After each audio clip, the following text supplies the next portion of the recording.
अस्सलाम वालेकुम दोस्तों। आज से हम इंशाल्लाह एक्सेल का कोर्स शुरू कर रहे हैं। एक्सेल फॉर बिगनर्स या फंडामेंटल्स ऑफ एक्सेल। और जो मैं एक्सेल यूज़ करूँगा वो बेसिकली एक्सेल 2013 है। लेकिन आपने परेशान नहीं होना कि ये आप कोई भी एक्सेल का वर्जन यूज़ कर रहे हो उसमें कोई बेसिक चीज़ें सेम ही होती हैं। थोड़े बहुते फ़र्क होते हैं, लेकिन जब आपको कॉन्सेप्ट समझ आ जाएंगे तो वो आप उसको अंडरस्टैंड कर पाएंगे। अच्छा, ये कोर्स आप कोशिश कीजिए अपने जो यंग किड्स हैं, 8 9 ग्रेड या इवन 5th ग्रेड ऑनवर्ड, उन तमाम अपने बच्चों को इसमें रजिस्टर करवाएं। और इसके यानी इन वीडियोस को जो मैं आगे इंशाल्लाह और आज से जो ये सिलसिला शुरू कर रहा हूँ वो वीडियोस आप उनको ज़रूर दिखाएं, ताकि उनको एक बेसिक एक्सेल की बिगनर टू एडवांस लेवल की अ, या मिड लेवल की अब उनको अंडरस्टैंडिंग हो जाएगी। ये एक्सेल जो है एक बहुत ही स्ट्रॉन्ग डाटा साइंस का बेसिक एक टूल है, ठीक है। और आज जितनी भी डाटा साइंस और आर्टिफिशियल इंटेलिजेंस वगैरह के अंदर इम्प्रूवमेंट्स आ रही हैं, तो ये समझ लें कि बेसिक्स जो हैं वो एक्सेल से शुरू होती हैं, ठीक है। तो इसलिए ये अंडरस्टैंडिंग बच्चों के लिए और बड़ों के लिए भी, इवन आपके ऑफिस में, आपके रोज़मर्रा इस्तेमाल में, आपकी फाइनेंशियल मैनेजमेंट और बाकी डाटा मैनिपुलेशन के लिए बहुत इम्पोर्टेंट है। तो चलें इसको शुरू करते हैं। अ, जो इसका असल जो आज का टॉपिक है, आज का टॉपिक है बेसिकली लेआउट। जो एक्सेल का लेआउट है उसके बारे में जो है हम आज सीखेंगे। ये देखिए जी कि इसको राइट क्लिक किया। वैसे आप कहीं से भी जहाँ पे एक्सेल का आपका शॉर्टकट पड़ा हो या प्रोग्राम पड़ा हो तो वहाँ से जाके आप ओपन कर सकते हैं, ठीक है। यहाँ पे मैं जैसे करता हूँ माइक्रोसॉफ्ट एक्सेल, तो ये क्या करता है कि नई शीट क्रिएट करे। तो मैं इसको ओपन करता हूँ, तो ये इसने एक न्यू शीट ओपन कर ली है, ठीक है। फाइल, न्यू, ओपन, ठीक है। अ, तो ये ओपन होने के बाद, ठीक है। अच्छा, इस जो ये आपने शीट ओपन की है, कोई भी नई शीट, उसको अगर सेव करना हो आपने तो फाइल, सेव एज आप करेंगे। तो जैसे यहाँ न्यू फोल्डर मैंने एक उसमें बनाया था, तो ये जो न्यू फोल्डर है इसमें आप इसको फर्स्ट किया आप Excel Excel for for beginners कर लें। Sorry for my spelling. Okay, save करेंगे तो वो एक्सेल फॉर बिगिनर्स के नाम से सेव हो जाएगी, ठीक है जी।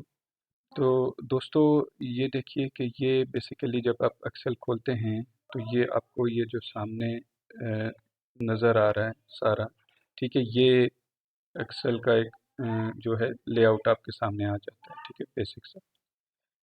अच्छा, ये बेसिकली ये जो एक शीट पूरी वर्कबुक होती है उसे वर्कबुक कहते हैं। जो एक्सेल की एक फाइल होती है उसको वर्कबुक कहते हैं, ठीक है। और वर्कबुक के अंदर मल्टीपल शीट्स हो सकती हैं, जैसे ये आप देख रहे हैं नीचे शीट 1 है, शीट 2 है, ये मल्टीपल शीट्स हैं। और इसके बाद अलावा आप यहाँ से इस यहाँ पे एक ऐड का बटन होता है, या एक डिफरेंट तरह का एक बटन, डिफरेंट जो वर्जन उसमें आता है, लेकिन वो यहाँ पे मौजूद होता है। अगर आप इसको क्लिक करते हैं तो आपके पास एक और शीट खुल जाती है।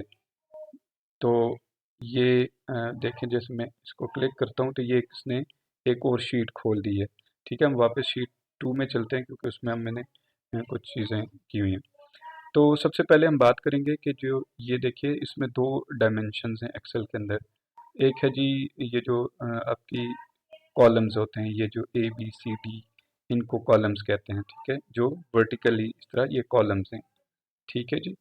अच्छा, जो ये हॉरिजेंटल होती हैं 1 2 3 4, 1 2 3 4 से ऑनवर्ड, ये जो होती हैं इनको हम रोज कहते हैं। तो ये आपकी रोज हो गई और ये आपके कॉलम्स हो गए, ठीक है। तो ये बेसिक सा इसका स्ट्रक्चर हो गया। एक चीज़ आपको बताता चलूँ कि जो एक्सेल के अंदर नंबर ऑफ कॉलम्स हैं वो 16,384 कॉलम्स हैं। ठीक है, ये जो 2013 वाला वर्जन है। बाकियों में कुछ में जो पुराने वर्जन में उसमें कम कॉलम्स और रोज सपोर्टेड थी। ठीक है, और इसमें जो कॉलम्स हैं from A to X F D तक कॉलम्स हैं। मीन्स कि अगर आप इसको जैसे हम शीट 3 में जाते हैं और इसको अगर हम अ, आगे करना शुरू कर देते हैं तो वो ए बी सी फिर ए सी ए जी ए बी इस तरह शुरू हो जाता है। ठीक है, तो बहरहाल ये एक जस्ट फॉर अंडरस्टैंडिंग था कि ये ए टू एक्स एफ डी तक जो हैं ये कॉलम्स जा रहे होते हैं। उसके बाद नंबर ऑफ रोज, ये रोज जो हैं जैसे 1 रो 2 रो 3 रो 4 रो 5 रो 6 रो, ये तो कॉलम्स कॉलम्स आगे F G H A columns and then ये हैं हमारी रोज। ये इसने पूरी रो सेलेक्ट कर दी। आप यहाँ पे कर्सर रख के अपना करें तो उसका पूरी रो सेलेक्ट हो जाती है। ठीक है, तो ये जो नंबर ऑफ रोज हैं इसमें ये तकरीबन 1,48,576 रोज हैं। तो यहाँ इसके बाद हम देखते हैं कि एक्टिव सेल क्या होता है। एक्टिव सेल से मुराद ये है कि ये एक सेल ये होता है कि ये फर्ज के F और 4, ये F4 सेल है। ठीक है जी, जिस किसी भी जगह आप क्लिक करेंगे तो वो एक बॉक्स जो है या एक सेल जो है वो सिलेक्ट हो जाएगा, तो ये इसको एक सेल कहते हैं। तो जब जहाँ पे भी ये क्लिक हुआ है मीन्स कि ये हाईलाइटेड है इस तरह, तो ये एक्टिव सेल होता है। अच्छा, एक्टिव सेल मल्टीपल भी हो सकते हैं, जैसे ये जो सेल्स हैं ये मल्टीपल सेल्स हो गए। ठीक है, ये मल्टीपल सेल्स एक्टिव हैं, लेकिन वो नेम उसको फिलहाल अभी F4 का ही दे रहा है, जैसे ये F4 का। ठीक है, अच्छा फिर उसके बाद हम आते हैं कि सेल एड्रेस क्या होता है। ठीक है, अच्छा ये सेल एड्रेस ये है बेसिकली कि अगर इस पे हम देखें तो इसका सेल एड्रेस होगा F4। ठीक है जी, इसका सेल एड्रेस होगा F4। लेकिन अगर हम यहाँ पे क्लिक करते हैं तो इसका सेल एड्रेस है J13। तो यहाँ पे आप देखें आपको सेल एड्रेस नज़र आ रहा है J13। मैंने यहाँ पे लिखा हुआ भी है आप लोगों की अंडरस्टैंडिंग के लिए J13।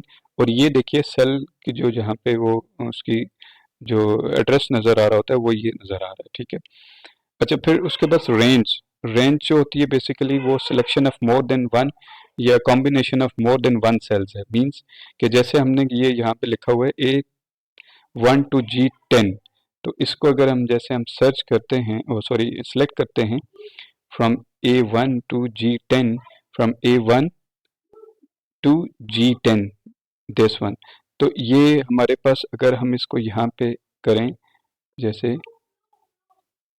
इज इक्वल लगा के, तो वो देखें उसको उसने सेलेक्ट कर दिया। तो ये बेसिकली आपको A1 कॉलन G10 ये आपकी रेंज हो जाती है। ठीक है, तो ये बेसिक कॉन्सेप्ट्स थे, ये बड़े इम्पोर्टेंट हैं आपके आगे वाले लेक्चर्स को अंडरस्टैंड करने के लिए। ठीक है, तो आज के लिए इतना ही। तो आपने ये करना है कि अपने जो इस चैनल को मेरे चैनल को सब्सक्राइब करना है, बेल आइकन को क्लिक करना है और कमेंट्स पर हमें अपने फीडबैक और कोई भी क्वेश्चंस पर हूँ आपने शेयर करने हैं। इंशाल्लाह मैं कोशिश करूँगा कि मैक्सिमम आपके कमेंट्स के ऊपर जो रिप्लाई कर सकता हूँ।